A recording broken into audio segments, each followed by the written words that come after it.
አንድ ሰው በሕይወት ዘመኑ ስንት ሕይወት ሊኖረው ይችላል? ለብዙ ሰው መልሱ አንድ ነው። ነገር ግን ለአርኖልድ ሸዋዚንገር መልሱ የተለየ ነው። እሱ ቢያንስ 3 ሕይወቶችን ኖሯል። እያንዳንዳቸው በራሳቸው ዓለምን የቀየሩ። የመጀመሪያው ሕይወቱ የሰውነትን ቅርጽ ጥበብ ወደ ዓለም አቀፍ ስፖርት የቀየረ የሰውነት ግንባታ ንጉሥ ነበር።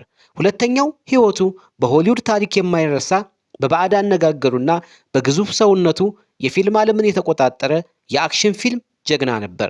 ሶስተኛው ሕይወቱ የአሜሪካን ህልም የመጨረሻውን ምዕራፍ የኖረበት ከአውስትራሊያ ሩቅ መንደር ተነስቶ የዓለማችን 5ኛ ትልቅ ኢኮኖሚ የሆነችውን ካሊፎርኒያን የመራበት የፖለቲካ መሪ ነበር። ይህ ታሪክ ስለ ስኬቶቹ ብቻ አይደለም።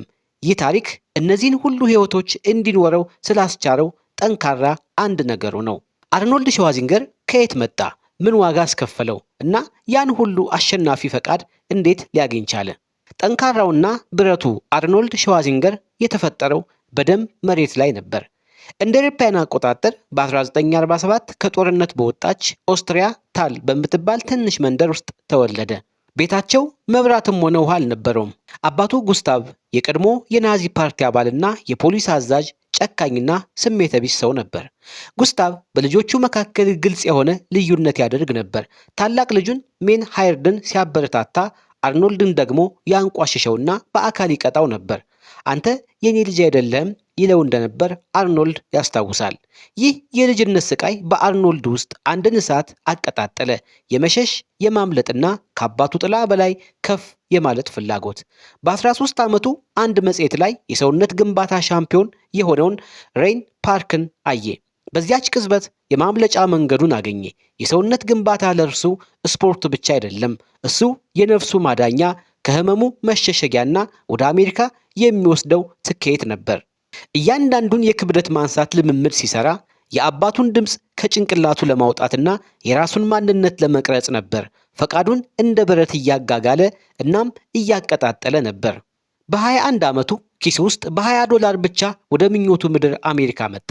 እንግሊዝኛ በቅጡ አይችልም ነበር፣ ነገር ግን አንድ ቋንቋ አቀላጥፎ ይናገር ነበር፣ የሰውነት ቋንቋ። የቬኒስ ቢች የሰውነት ግንባታ መድረክ የእርሱ መንግስቱ ሆነ። አርኖልድ ሸዋዚንገር ተፎካካሪ ብቻ አልነበረም፣ አሸናፊ ነበር። ነገር ግን የእርሱ ማሸነፊያ መንገድ ጡንቻው ብቻ አልነበረም፣ ትልቁ መሳሪያው አእምሮው ነበር። ተፎካካሪዎቹን በስነ ልቦና በማሸነፍ ይታወቅ ነበር።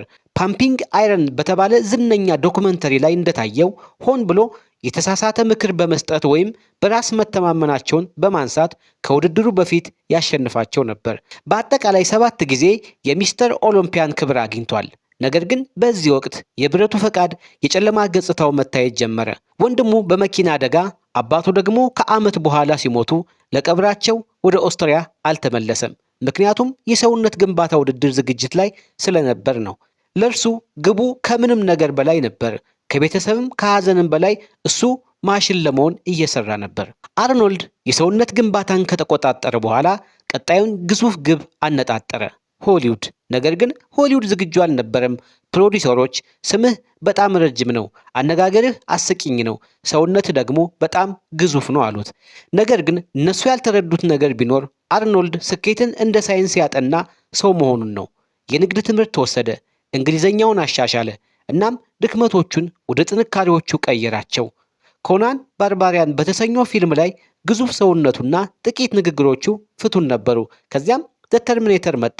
በመጀመሪያ ለክፉ ገጸ ባህሪ ታስቦ የነበረ ቢሆንም አርኖልድ ራሱ እኔ ገዳይ ማሽን መሆን አለብኝ ሲል አሳመነ።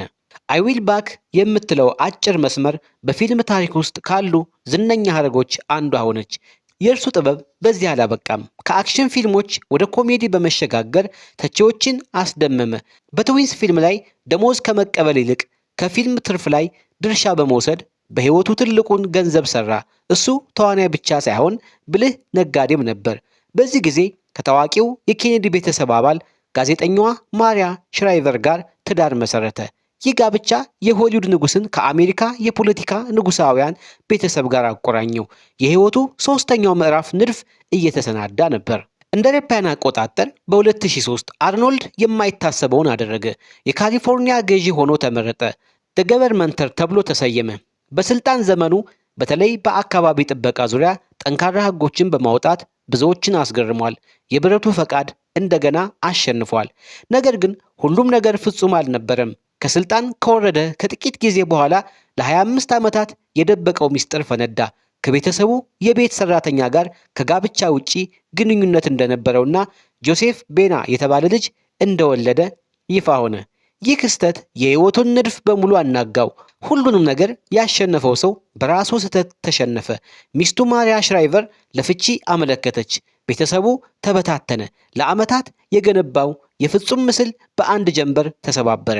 የብረቱ ፈቃድ ለመጀመሪያ ጊዜ ተሰበረ። አርኖልድ በአደባባይ ይህ ያለምንም ጥርጥር በሕይወቴ ትልቁ ውድቀቴ ነው ሲል አመነ። ለዓመታት ሲያሳድደው የነበረው የአባቱ ጥላ በራሱ ድርጊት ተመልሶ የመጣ ይመስል ነበር። ስኬትን የተቆጣጠረው ሰው የራሱን ስሜቶችና ድክመቶች መቆጣጠር ተስኖት ነበር። ከውድቀቱ በኋላ አርኖልድ አራተኛና ምናልባትም በጣም አስቸጋሪ የሆነውን ሕይወቱን መኖር ጀመረ። የእርምትና የይቅርታ ሕይወት። ከተበተነው ቤተሰቡ ጋር ያለውን ግንኙነት ለማስተካከል ጥረት አደረገ። ከዚህ ቀደም የተደበቀውን ልጁን ጆሴፍን በአደባባይ ተቀብሎ አቀፈ። ዛሬ አርኖልድ ሸዋዚንገር ከአሁን በኋላ የማይበገር ማሽን አይደለም። እሱ ሰው ነው፣ ስህተት የሰራ የወደቀና ለመነሳት የሚሞክር። የብረቱ ፈቃድ ምናልባት እንደ ድሮው ያልተሰነጠቀ ላይሆን ይችላል፣ ነገር ግን የበለጠ በእውነተኛና የበለጠ ሰብአዊ ሆኗል።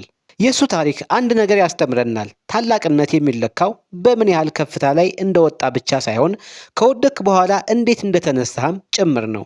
የአርኖልድ ሸዋዚንገር ትሩፋት ምናልባት የኦሎምፒያ ዋንጫዎች፣ የፊልም ስኬቶቹ ወይም የፖለቲካ ስልጣኑ ላይሆን ይችላል። ይልቁንም ፍጽምና የጎደለው ሰው ሆኖ ፍጽምናን ለማሳካት የሄደበት የማይታመን ጉዞና በመጨረሻም ራስን ይቅር የማለት ጥበብ ሊሆን ይችላል።